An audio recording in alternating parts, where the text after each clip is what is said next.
Today we're starting our Rondo tour at the Hallie Q. Brown Martin Luther King Center, which is directly in back of me.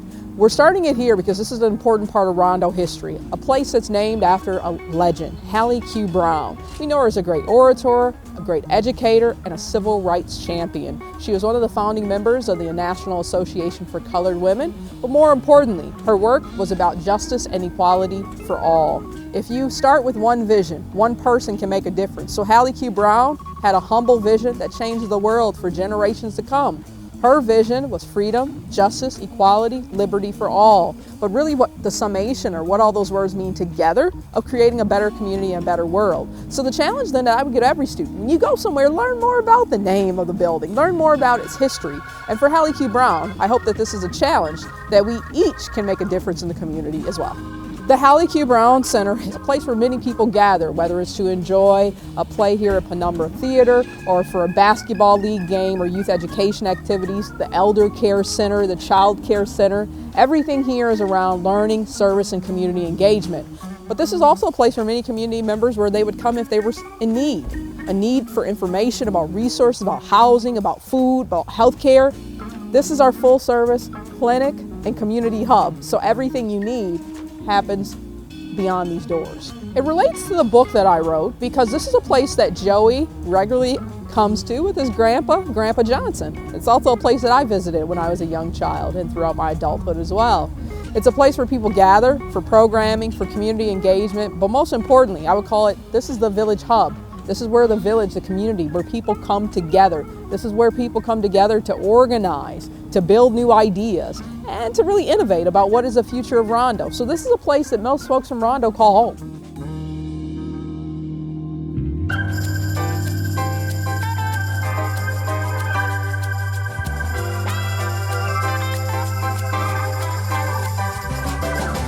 Welcome to Pilgrim Baptist Church. It's a part of the beginning story of Rondo community. Pilgrim Baptist Church dates back to 1866 with a vision by a pastor or Reverend Hickman. The best way to describe it is that the church is not just a place of praise or just a place of worship. It's a place of education, of community building, and of family. Especially as people migrated north, came from across the United States, they needed a key place where they could go, and churches played that role. So not only to nourish the spirit, to nourish the soul, but to also physically nourish people. So a holistic place where you could come find peace and refuge. Faith is one of the core pillars of who we are in the Rondo community. It helps to set the tone of what's important to us, what's a core value, and that value is looking at how do we find joy, how do we find peace, and more importantly, to be the vessels of God to create the type of world we want to live in. So when you think about that, the history of the Black church is also the history of entrepreneurship. It's one of the only places originally that African Americans could say they owned, that they had a piece of land to come, not just every Sunday, but to come together for meetings, to come together for weddings, for community gatherings, for baptism. Everything happens at the church.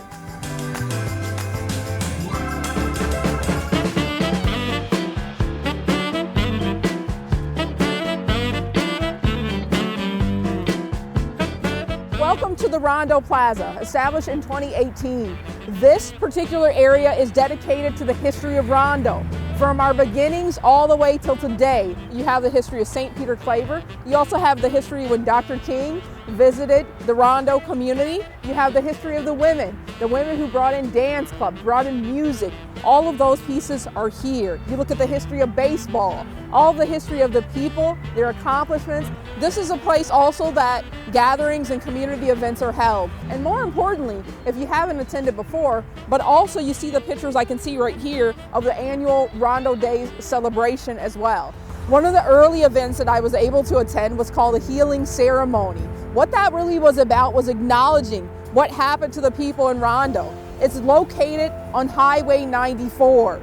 Many people think that's where the story of Rondo begins, but Rondo was a strong, vibrant African American community long before the highway came in. But did the highway change the history of Rondo? Of course, because it meant community members lost their home, they lost their businesses, and they lost a sense of identity and pride of what Rondo is really about. But despite of, Rondo is definitely a despite of story, we create new pillars of hope, of joy, of peace, and of celebration.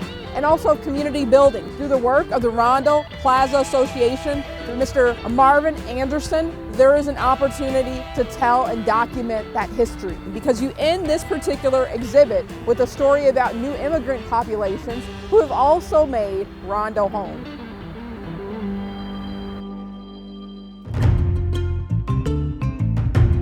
Welcome to Little Africa. This is the Little Africa district that is located along Snelling Avenue here in St. Paul. Although it's not formally, based upon where it's located, a part of Rondo, it definitely represents the spirit of Rondo. That when you bring people together and community members support each other, you have what? A strong community and a stronger family. So when you look around us today, you see this mural that represents Little Africa, of the diversity of the children, but also of the beauty of the continent of Africa. So in this particular district, you have community members, you have businesses that all represent the beauty of Africa. And it also represents something very important. I'm surrounded by local, small businesses that are owned by communities of color.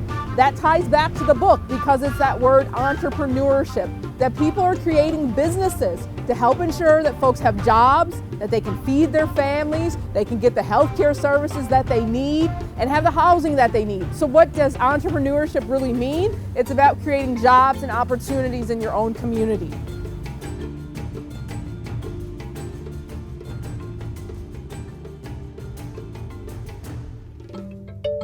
I would like to introduce you to Free Winnie Son, who is fondly known as Winnie. She is a business leader and entrepreneur in Little Africa. Okay, so we want to know, why did you become a business owner?